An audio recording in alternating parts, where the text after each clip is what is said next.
നമസ്കാരം. ഒരാഴ്ചത്തെ ലോകവിശേഷങ്ങളുമായി വേൾഡ് ഡെസ്കിലേക്ക് ഏവർക്കും സ്വാഗതം.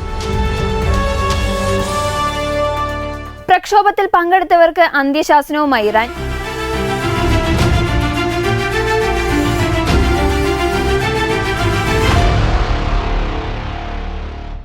ഇറാൻ ഭരണകൂടത്തിനെതിരായി ഉണ്ടായ പ്രക്ഷോഭത്തിൽ പങ്കെടുത്തവരോട് 3 ദിവസത്തിനകം കീഴടങ്ങാൻ അന്ത്യശാസനം.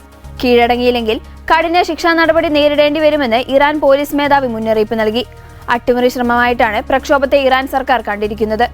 പ്രതിഷേധങ്ങളിൽ പങ്കെടുത്തവർ 72 മണിക്കൂറിനുള്ളിൽ കീഴടങ്ങണം, അല്ലെങ്കിൽ നിയമത്തിന്റെ പൂർണ്ണശക്തി നേരിടേണ്ടി വരുമെന്ന് ഇറാൻ ദേശീയ പോലീസ് മേധാവി അഹമ്മദ് റെസ് റംദാൻ പറഞ്ഞതായി AFP റിപ്പോർട്ട് ചെയ്തു. സമീപ വർഷങ്ങളിൽ ഇറാൻ ഭരണകൂടം നേരിട്ട കനത്ത വെല്ലുവിളിയായിരുന്നു പ്രക്ഷോഭം. ഇന്റർനെറ്റ് നിരോധനം ഇപ്പോഴും നിലനിൽക്കുന്നതിനാൽ പ്രക്ഷോഭത്തെ തുടർന്നുള്ള നടപടികളുടെ വ്യാപ്തി ഇപ്പോഴും പുറലോകത്തെത്തിയിട്ടില്ല. പ്രതിഷേധം അടിച്ചമർത്തിയതിനെ തുടർന്ന് ചുരുങ്ങിയത് 1000-ഓളം പേർ കൊല്ലപ്പെട്ടതായാണ് മനുഷ്യാവകാശ സംഘടനകളുടെ അവകാശവാദം. തെറ്റിദ്ധാരണ മൂലം പ്രക്ഷോഭത്തിൽ പങ്കെടുത്തവരെയും ആക്രമണങ്ങൾക്ക് നേതൃത്വം നൽകിയവരെയും രണ്ടായിട്ടാണ് കാണുന്നതെന്ന് ഇറാൻ പോലീസ് വ്യക്തമാക്കി. തെറ്റിദ്ധാരണ മൂലം ഇതിലേക്ക് എത്തിപ്പെട്ടവരെ വഞ്ചിക്കപ്പെട്ട വ്യക്തികളായിട്ടാണ് കാണുന്നത്. അവർ കീഴടങ്ങിയാൽ അവരോടുള്ള സമീപനം സൗമ്യമായിരിക്കുമെന്ന് ഇറാൻ പോലീസ് മേധാവി പറഞ്ഞു. അമേരിക്കയും ഇസ്രായേലും അടക്കമുള്ളവരാണ് പ്രക്ഷോഭകർക്ക് പിന്നിലെന്നും വിദേശത്ത് നിന്ന് സഹായം ലഭിച്ചതിന്റെ തെളിവുണ്ടെന്ന് ഇറാൻ ഭരണകൂടം നേരത്തെ ആരോപിച്ചിരുന്നു. അതേസമയം US-മായുള്ള സംഘർഷത്തിനിടയിൽ പരമോന്നത നേതാവ് ആയത്തുള്ള അലി ഖമേനിയെ ലക്ഷ്യമിടുന്നത് ഒരു വലിയ യുദ്ധത്തിലേക്ക് നയിക്കുമെന്ന മുന്നറിയിപ്പുമായി ഇറാൻ പ്രസിഡന്റ് മസൂദ് പെസഷ്കിയാൻ. ഏതെങ്കിലും തരത്തിൽ ഇറാനു നേരെ അനീതിയോടെയുള്ള ആക്രമണം ഉണ്ടായാൽ പ്രതികരണം കഠിനമായിരിക്കും.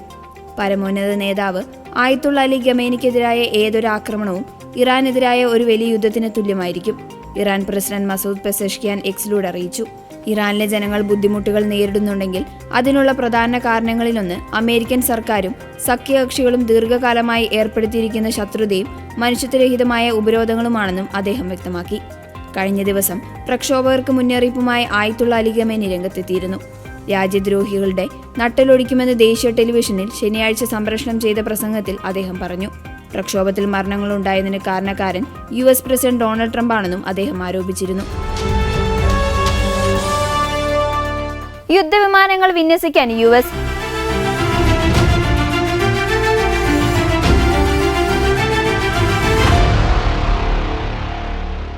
ഗ്രീൻലാൻഡ് ഏറ്റെടുക്കാനുള്ള അമേരിക്കൻ പ്രസിഡന്റ് ഡൊണാൾഡ് ട്രംപിന്റെ നീക്കങ്ങൾക്കിടയിലാണ് തന്ത്രപ്രധാനമായ സൈനിക താവളത്തിൽ അമേരിക്ക യുദ്ധവിമാനങ്ങൾ വിന്യസിക്കുന്നത്.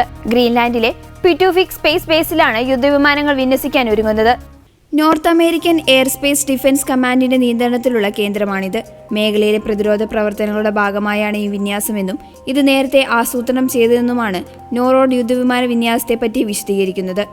ഡെൻമാർക്കുമായി ഏകോപിപ്പിച്ചാണ് ഈ നടപടിയെന്നും ഗ്രീൻലാൻഡ് സർക്കാരിനെ മുൻകൂട്ടി അറിയിച്ചിട്ടുണ്ടെന്നും US സൈന്യം അറിയിച്ചു. ഗ്രീൻലാൻഡ് കൈവശപ്പെടുത്താൻ സമ്മർദ്ദം ശക്തമാക്കി US പ്രസിഡന്റ് ഡൊണാൾഡ് ട്രംപ് മുന്നോട്ടു പോകുന്നതിനിടെയാണ് യുദ്ധവിമാനങ്ങൾ വിന്യസിക്കുന്നത്. സൈനിക വിന്യാസത്തിന്റെ കൃത്യമായ സമയം അമേരിക്ക വെളിപ്പെടുത്തിയിട്ടില്ലെങ്കിലും ട്രംപിന്റെ സമ്മർദ്ദം ശക്തമാകുന്ന സാഹചര്യത്തിൽ ഈ നീക്കം നിർണായകമാണ്. ഗ്രീൻലാൻഡ് നടപടിയെ പിന്തുണച്ചില്ലെങ്കിൽ ഡെൻമാർക്ക്, നോർവ, സ്വീഡൻ, ഫ്രാൻസ് തുടങ്ങി നിരവധി യൂറോപ്യൻ രാജ്യങ്ങൾക്ക് മേൽ കനത്ത താരിഫുകൾ ചുമത്തുമെന്ന് ട്രംപ് ഭീഷണി മുഴക്കിയിരുന്നു. ഫെബ്രുവരി 1 മുതൽ 10%, ജൂണോടെ ഇത് 25% ഉയർത്തുമെന്നാണ് ട്രംപിന്റെ മുന്നറിയിപ്പ്. ഇതിനിടെയാണ് സൈനിക വിന്യാസം. റഷ്യൻ ഭീഷണി ചൂണ്ടിക്കാട്ടിയാണ് ഗ്രീൻലാൻഡ് സ്വന്തമാക്കാൻ US ശ്രമം നടത്തുന്നത്. ട്രംപ് മുന്നോട്ട് വെച്ച ഗോൾഡൻ ഡോം വ്യോമ പ്രതിരോധ സംവിധാനത്തിന്റെ കൃത്യതയിൽ ഗ്രീൻലാൻഡിന് നിർണായകമായ സ്ഥാനമുണ്ട്. അതേസമയം US-നെ വെല്ലുവിളിച്ച് ഡെൻമാർക്ക് തങ്ങളുടെ സൈനികരെ ഗ്രീൻലാൻഡിലേക്ക് അയച്ചിട്ടുണ്ട്. ഗ്രീൻലാൻഡിൽ നാറ്റോയുടെ നിരീക്ഷണ പ്രവർത്തനങ്ങൾ ആരംഭിക്കണമെന്ന് ഡെൻമാർക്ക് നിർദ്ദേശിച്ചു.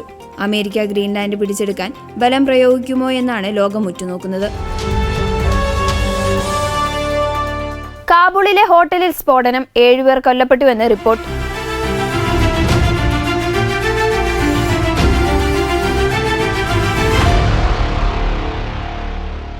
അഫ്ഗാൻ തലസ്ഥാനത്ത് തിങ്കളാഴ്ച നടന്ന സ്ഫോടനത്തിൽ 7 പേർ കൊല്ലപ്പെട്ടതായി റിപ്പോർട്ട്. കാബൂളിലെ ഏറ്റവും സുരക്ഷിതമായി കണക്കാക്കപ്പെടുന്ന ഷഹീർ-ഇ-നൗ എന്ന സ്ഥലത്തുള്ള ഹോട്ടലിലാണ് സ്ഫോടനമുണ്ടായത്. തിങ്കളാഴ്ച ഉച്ചയോടെ നടന്ന സ്ഫോടനത്തിൽ നിരവധി പേർക്ക് പരിക്കേറ്റതായും അധികൃതർ അറിയിച്ചു. സ്ഫോടനത്തിന്റെ ഉത്തരവാദിത്തം ഇതുവരെ ആരും ഏറ്റെടുത്തിട്ടില്ല. പ്രാഥമിക റിപ്പോർട്ടുകൾ അനുസരിച്ച് തിങ്കളാഴ്ച നടന്ന സ്ഫോടനത്തിൽ നിരവധി ആളുകൾ കൊല്ലപ്പെടുകയും അതിലധികം പേർക്ക് പരിക്കേൽക്കുകയും ചെയ്തിട്ടുണ്ട്. അഫ്ഗാന്റെ ആഭ്യന്തര മന്ത്രാലയ വക്താവ് അബ്ദുൽ മദീൻ ഖാനിയെ ഉദ്ധരിച്ച് റോയിറ്റേഴ്സ് റിപ്പോർട്ട് ചെയ്തു. ഷഹേറ-നാവ് എന്ന സ്ഥലത്തുള്ള ഒരു ചൈനീസ് റെസ്റ്റോറന്റിന് പുറത്താണ് സ്ഫോടനം നടന്നതെന്ന് കാബൂൾ പോലീസ് വക്താവ് അറിയിച്ചു. വിദേശികളുടെ താമസ സ്ഥലവും നയതന്ത്ര സ്ഥാപനങ്ങളും സ്ഥിതി ചെയ്യുന്ന പ്രദേശമാണിത്.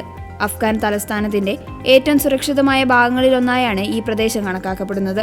കഴിഞ്ഞ ദിവസം ഉച്ചകഴിഞ്ഞ് ഷെഹ്റാനാവിലുള്ള ആശുപത്രിക്ക് സമീപമുണ്ടായ സ്ഫോടനത്തെ തുടർന്ന് 20 പേരെ കാബൂളിലെ എമർജൻസി സർജിക്കൽ സെന്ററിൽ പ്രവേശിപ്പിച്ചു.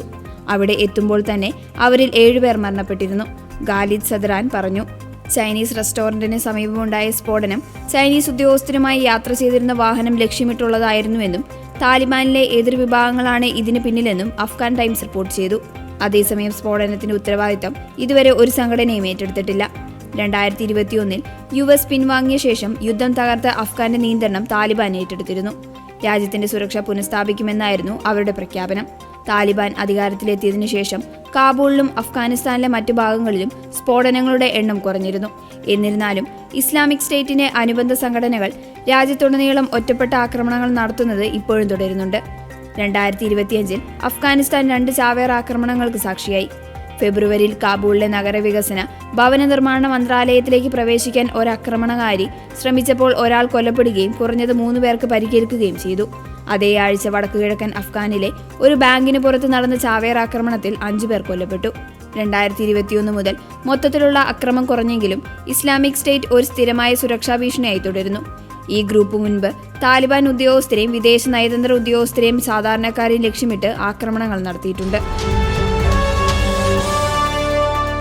നാറ്റോ മോഡൽ സൈനിക സഖ്യമുണ്ടാക്കാൻ പാകിസ്ഥാൻ.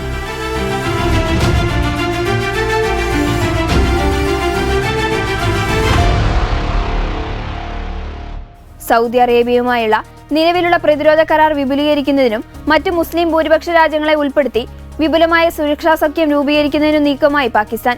പാക് പ്രതിരോധ മന്ത്രി ഖ്വാജ ആസിഫാണ് ഇക്കാര്യം വ്യക്തമാക്കിയത്. ഇസ്ലാമിക രാജ്യങ്ങൾ ഭിന്നിച്ചു നിൽക്കുന്നത് ബലഹീനതകൾക്ക് കാരണമാകുമെന്ന് അദ്ദേഹം മുന്നറിയിപ്പ് നൽകി.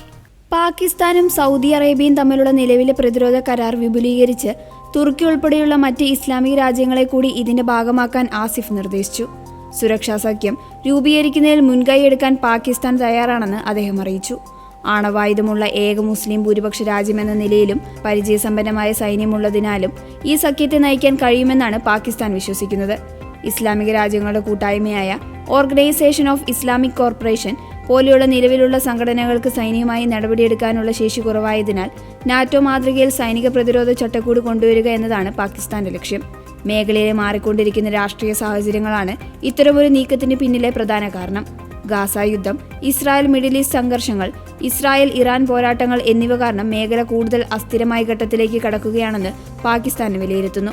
രാജ്യങ്ങൾ ഒറ്റയ്ക്ക് നിന്ന് പ്രവർത്തിക്കുന്നത് അവരെ രാഷ്ട്രീയമായും സൈനികമായും ദുർബലമാക്കിയെന്നും കൂട്ടായ പ്രതിരോധ സഹകരണം അത്യാവശ്യമാണെന്നും ഖ്വാജ ആസിഫ് ഊന്നി പറഞ്ഞു. നിലവിൽ പാകിസ്ഥാനും സൗദി അറേബ്യയും സൈനിക പരിശീലനം, രഹസ്യാന്വേഷണ വിവരങ്ങൾ പങ്കുവയ്ക്കൽ, ആയുധ സഹകരണം എന്നിവയിൽ അടുത്ത ബന്ധം പുലർത്തുന്നുണ്ട്. ഈ ബന്ധത്തെ ഔദ്യോഗിക ബഹുരാഷ്ട്ര സഖ്യമാക്കി മാറ്റാനാണ് പാകിസ്ഥാൻ ഇപ്പോൾ ശ്രമിക്കുന്നത്. ഇന്ത്യയെ സംബന്ധിച്ചിടത്തോളം നിർണായകമാണ് ആസിഫ് നടത്തിയ പ്രസ്താവന. പാകിസ്ഥാന്റെ നീക്കങ്ങളെ ജാഗ്രതയോടെയാണ് ഇന്ത്യ നിരീക്ഷിക്കുന്നത്. ഇസ്ലാമിക രാജ്യങ്ങളിൽ പാകിസ്ഥാനും തുർക്കിയും ഒഴികെയുള്ളവരുമായി ഇന്ത്യക്ക് ഊഷ്മളമായ ബന്ധമാണുള്ളത്.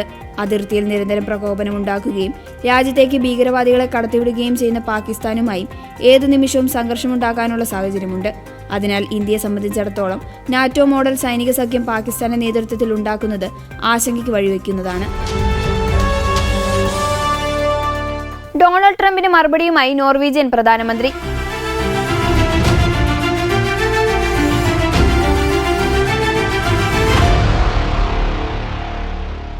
നൊബേൽ സമ്മാന ജേതാക്കളെ തിരഞ്ഞെടുക്കുന്നതിൽ നോർവേ ഭരണകൂടത്തിന് പങ്കില്ല എന്ന് US പ്രസിഡന്റ് ഡൊണാൾഡ് ട്രംപിനോട് വ്യക്തമാക്കി നോർവീജിയൻ പ്രധാനമന്ത്രി ജോനാസ് ഗാർ സ്റ്റോർ. നോർവേയിലെ രാഷ്ട്രീയ അധികാരികളിൽ നിന്ന് സ്വതന്ത്രമായാണ് സമ്മാനം നൽകുന്നതെന്നും തിങ്കളാഴ്ച പുറത്തിറക്കിയ പ്രസ്താവനയിൽ അദ്ദേഹം വ്യക്തമാക്കി. ഞായറാഴ്ച ഉച്ചയോടെ ട്രംപിൽ നിന്ന് തനിക്കൊരു സന്ദേശം ലഭിച്ചതായും അദ്ദേഹം പറഞ്ഞു. ഗ്രീൻലാൻഡ് പിടിച്ചെടുക്കാനുള്ള തന്റെ നീക്കം നൊബേൽ സമാധാന സമ്മാനം ലഭിക്കാത്തതിലുള്ള നിരാശയുമായി ബന്ധപ്പെട്ടിരിക്കുന്നുവെന്ന് ട്രംപ് ടെക്സ്റ്റ് സന്ദേശത്തിൽ പറഞ്ഞതായാണ് സ്റ്റോർ വ്യക്തമാക്കിയിരിക്കുന്നത്. നൊബേൽ സമ്മാനം സ്വതന്ത്രമായ ഒരു നൊബേൽ കമ്മിറ്റിയാണ് നൽകുന്നതെന്നും നോർവീജിയൻ ഗവൺമെന്റ് അല്ലെന്നും പ്രസിഡന്റ് ട്രംപ് അടക്കമുള്ളവരോട് ഞാൻ വ്യക്തമാക്കിയിട്ടുണ്ടെന്നും അദ്ദേഹം പ്രസ്താവനയിൽ പറഞ്ഞു.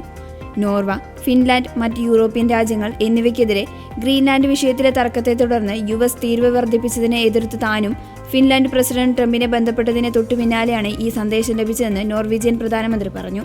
ട്രംപിന് അയച്ച സന്ദേശത്തിൽ സ്കാൻഡിനേവിയൻ നേതാക്കൾ സംഘർഷം ലഘൂകരിക്കാൻ അഭ്യർത്ഥിക്കുകയും തീവ്ര ഭീഷണികളെക്കുറിച്ച് ചർച്ച ചെയ്യാൻ ട്രംപുമായി ഫോണിൽ നിർദ്ദേശിക്കുകയും ചെയ്തതായി സ്റ്റോർ പറഞ്ഞു. ഗ്രീൻലാൻഡ് ഡെൻമാർക്ക് രാജ്യത്തിന്റെ ഭാഗമാണ്. ഈ വിഷയത്തിൽ നോർവേ ഡെൻമാർക്കിനെ പൂർണ്ണമായും പിന്തുണയ്ക്കുന്നുവെന്നും അദ്ദേഹം പറഞ്ഞു. ആർട്ടിക് മേഖലയിലെ സുരക്ഷയും സ്ഥിരതയും വർദ്ധിപ്പിക്കാൻ നാറ്റോ ഉത്തരവാദിത്തത്തോടെ നടപടികൾ സ്വീകരിക്കുന്നതിനെയും ഞങ്ങൾ പിന്തുണയ്ക്കുന്നു, സ്റ്റോർ കൂട്ടിച്ചേർത്തു. 8 യുദ്ധങ്ങൾ നിർത്തലാക്കിയതിന് നൊബേൽ സമാധാന സമ്മാനം നൽകാതിരിക്കാൻ നിങ്ങളുടെ രാജ്യം തീരുമാനിച്ചതിനാലും ഞാൻ ഇനി സമാധാനത്തെക്കുറിച്ച് ചിന്തിക്കുന്നില്ല. യുഎസിന് നല്ലതും ശരിയായതുമായ കാര്യങ്ങൾ ശ്രദ്ധ കേന്ദ്രീകരിക്കും. ട്രംപ് അയച്ച സന്ദേശം ഇത്തരത്തിലായിരുന്നു. ഫെബ്രുവരി 1 മുതൽ Denmark, നോർവ, Sweden, France, Germany, Britain, Netherlands, Finland എന്നിവിടങ്ങളിൽ നിന്നുള്ള ഇറക്കുമതിക്ക് 10% തീരുവ ഏർപ്പെടുത്തുമെന്നും ഗ്രീൻലാൻഡ് വിഷയത്തിൽ യുഎസിന് അനുകൂലമായ ഉടമ്പടി എടുത്തില്ലെങ്കിൽ ജൂൺ 1 മുതൽ നിരക്ക് 25% ഉയർത്തുമെന്നും ശനിയാഴ്ച ട്രംപ് ഭീഷണിപ്പെടുത്തിയിരുന്നു. വിസ വ്യവസ്ഥകൾ കടുപ്പിച്ച അമേരിക്ക.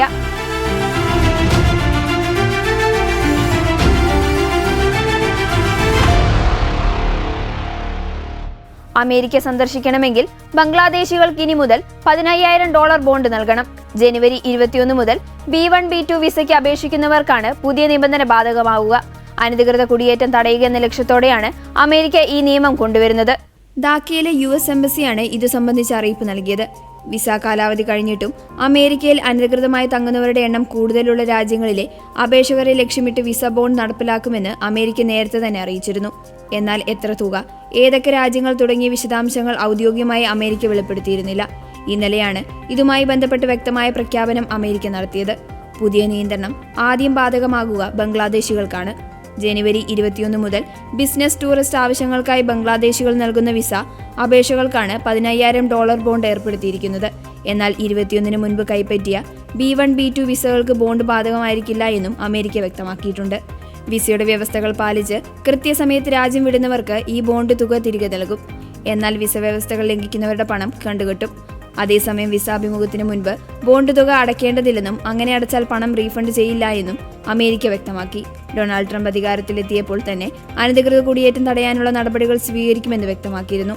B1 B2 വിസകൾ വഴി അമേരിക്കയിലെത്തുകയും എന്നാൽ കാലാവധി കഴിഞ്ഞിട്ടും തിരികെ പോകാതിരിക്കുകയും അതുവഴി രാജ്യത്ത് അനധികൃത കുടിയേറ്റം നടക്കുകയും ചെയ്യുന്നതുകൊണ്ടാണ് അമേരിക്കയുടെ ഈ നടപടി. ബംഗ്ലാദേശ് ഉൾപ്പെടെ 38 രാജ്യങ്ങൾക്ക് അമേരിക്ക വിസ ബോണ്ട് ഏർപ്പെടുത്തുമെന്നാണ് പുറത്തുവരുന്ന വിവരങ്ങൾ. ഇതോടെ വേൾഡ് ഡെസ്ക് പൂർണ്ണമാകുന്നു. കൂടുതൽ ലോകവിശേഷങ്ങളുമായി അടുത്തയാഴ്ച വീണ്ടും കാണാം. നന്ദി.